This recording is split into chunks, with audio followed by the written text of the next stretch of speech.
காத்தாங்குடி என்ற ஊரில் ஒரு பங்களா இருந்துச்சாம். அந்த பங்களாவில் எங்கே நடமாட்டம் இருந்துச்சாம். அப்போ அந்த பேயெல்லாம் மந்திரவாதிமார் சேர்ந்து ஒரு மாஸ்க்குள்ளே அடைச்சிட்டாலாம்.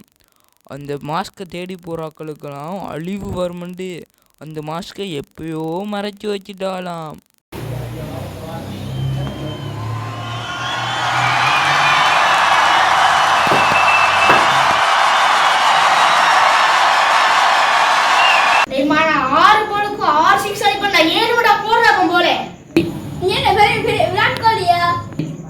நீ செல்லாட்டி சென்றானா விராட் கோலி தான்டா.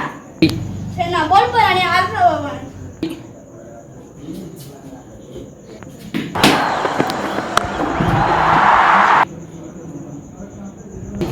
பாத்தியாடா ஃபர்ஸ்ட் பாலுக்கு ஃபர்ஸ்ட் 6 டா.